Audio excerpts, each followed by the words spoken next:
All right, friends, I had just the biggest epiphany, and I'm like, I want to do my happy dance. Woo, woo, woo, woo, woo, woo. This is called I Just Had a Fire coaching session, and it gets me so incredibly excited because I was struggling to narrow my niche. I was really having a hard time trying to figure out how, if I said less to everybody and more to the person I'm speaking to, how could I possibly grow my business to the next level if I'm leaving people out? And I think as an educator, where I started my early career days back in 2000, sitting crisscross applesauce with my kids, I would never say, this lesson, this one's only for you, Sammy. This one's only for you, Lou and Tanner. This one's only for you, Colin. This one's only for you, Keely. I would teach a lesson to the whole class, and then I would never in a million years leave kids out. But what I did do was I would teach that whole class lesson, and then I would walk over to the person who needed my help. And then what would happen? The rest of the class would get really quiet and eavesdrop. So for those of you who I'm bringing behind the scenes into how I'm creating next level success in my life and business, that was my aha, that I realized, okay, the reason I have to get specific is not that I'm leaving people out. As women, we think we have to do all the things for all the people. That's something else to put on our to work on list. But I'm not leaving anybody out. I've got the specific person I'm talking to. For me, that is the success-driven woman who's been making shift happen and is committed to making shift happen to achieve the next level in her career and life. That doesn't mean I'm leaving out the boys. It doesn't mean I'm leaving out the stay-at-home mom. It doesn't mean I'm leaving out the struggling businesswoman who's not taking action because she's so overwhelmed right now she doesn't know how to get her feet under her. It doesn't mean I'm leaving those people out. They get to eavesdrop on my journey. Right? They'll have benefit too, but the person who needs me most is that girl that I once was 5 years ago, 10 years ago. The girl that didn't know six figures was possible. The girl that made it to six figures but sacrificed her health and well-being on that journey. The girl that went, whoa, 200K is possible, but now I've lost my health, I've gained weight, I'm not happy. Or that knows, I don't know really what's happening in the lives of my kids. What does it sound like when my child belly roll laughs? I don't know, because I've been so focused building to that $200,000 mark.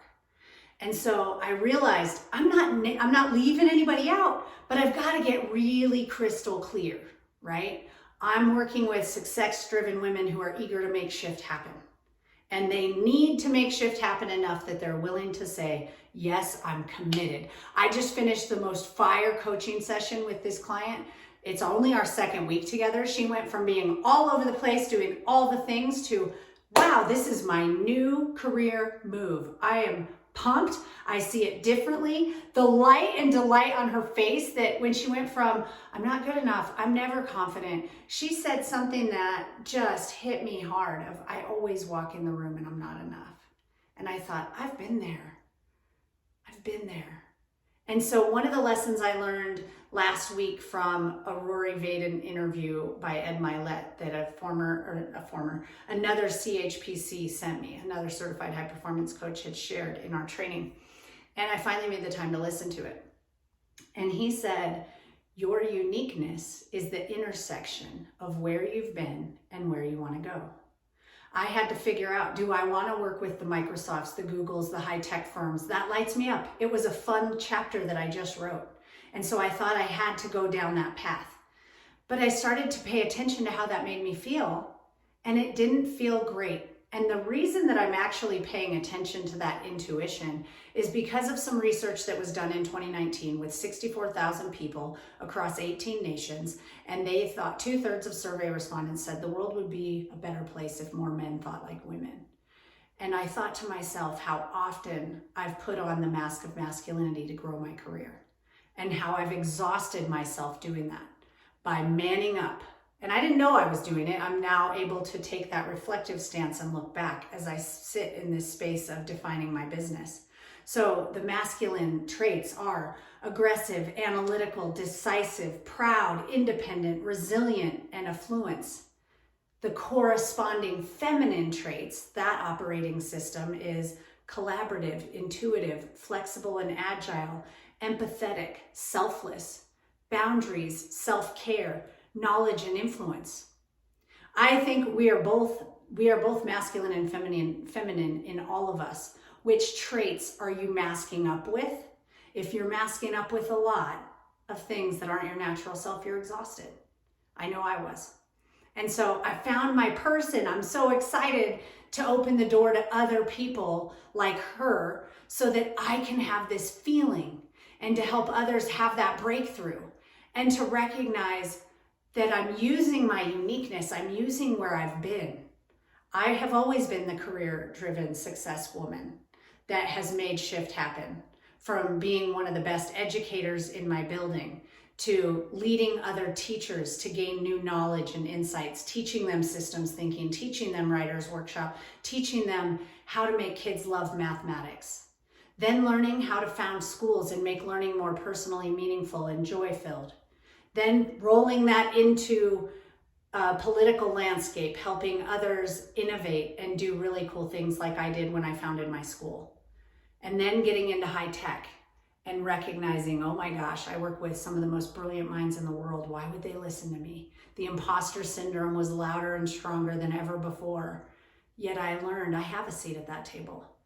And so there's also, as I look, that's the best side of the career story. That's where I've gotten over this last week and what I just took this client through. So it's top of mind right now. There's another parallel story that exists there. There's the story of always feeling like I was never enough because I was just a teacher.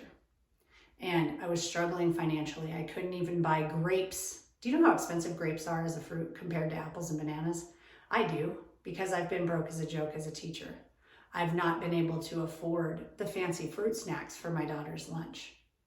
So to be living at large in a $1.5 million home that I bought myself with zero child support, with zero maintenance, with zero family dollars or inheritance that some have. I have done this myself, and I know what's possible when you commit to yourself and when you say, I'm going to make shift happen. We use what's called performance necessity. If we don't have to, we don't. Our brains are wired for the path of least resistance. The path of success requires us to get uncomfortable, requires us to lean into the things. I loved when my coaching client said, woo, I can't believe I found my thing. And I said, how does it feel? And she said, it's scary. I said, it should feel scary.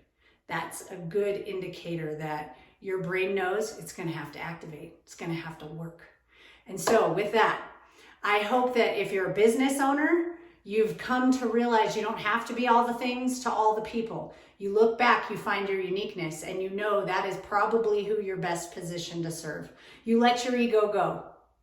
What other people think about what you're doing is irrelevant to what you're called to do. And that calling exists as a desire in your heart because there is someone in the world who is just yearning for what you have to say. They're waiting for the best of you, your brilliance, to be revealed because only you can deliver that message. With that, my friends, if you are a success-driven woman making shift happen, I want to know you and I want to be friends and I hope to work with you. If you are not one of those women or you're a man, I still love you. I'm having a hard time, as you can tell, really narrowing my niche and talking to that audience, and I want to be real about that. It's tough. However, I'll bring you on this journey. We'll see if it works out. It is an experiment, right? Just like as how I navigate the next stage of my cancer treatment, I'm experimenting. I had my all-time lowest weigh-in today that is probably since college, literally. Like I hit 150. I'll go ahead and just go there because we're not supposed to talk about money. We're not supposed to talk about our age or our weight. But I had a conversation with a gentleman who I really enjoy speaking with, and he said, how old are you? And I wouldn't tell him, and he thought that was BS.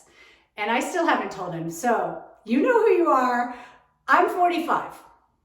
A lot of people don't know that I'm 45. I do not use Botox. I do not inject my skin with anything unnatural. I use great moisturizer. I love my Rodan and Fields girl. And I use sleep. I hydrate from the inside with foods, right? So I try to claim beauty naturally and do take pride in looking young and having young, vibrant energy. But it is hard getting older. It's hard losing weight as you get older, or so we're told, right? Turns out the inputs determine your outputs. So if you want weight loss, yes, there are challenges, but I'm 45 and I have now dropped. I started at 187.8 and today I weighed in at 150.2. Don't let someone tell you you're too old. Don't let someone tell you you can't. Don't let someone tell you you've got to take a pill because that. Now, it might be in my future to take that pill, but I'm not going to take it just because someone says take it, right? I'm going to investigate my biomarkers, do more blood tests, do more saliva tests, because I don't want to wait 6 months until there's a lump in my breast to know. I don't want to continue waiting for that. And tearing off all the flesh isn't a solution either, I've learned. Cancer can form in our bodies due to our environment, period, hard stop. 70-90% of cancers are lifestyle and environment related. So I know the data, I know the math. I'm going to continue to investigate, right? And I'm going to look at the leading indicators to cancer, not the lagging indicators, right? The lagging indicators, if I wait for that, I'm in response mode. I'm constantly responding to the challenges and reacting. I want to be in vision and imagination mode. I want to imagine life stronger. I want to imagine my health and well-being at this optimized, vibrant state. And so I'm willing to go all in and do what it takes. That's the kind of person that I work with. Yeah, let's do it, girls. Let's go. Let's go. And for my friend watching who I just coached, this one's for you, babe. You made amazing progress today. I am over the moon proud of you. This is just the beginning. All the other dimensions of your life, from finance, relationships, health and well-being, strategic investments, advocacy, spirituality, self-mastery, all those dimensions of life are about to get better. Are you ready? Love you all. Go out and shine your love and light into the world, my friends. Mwah!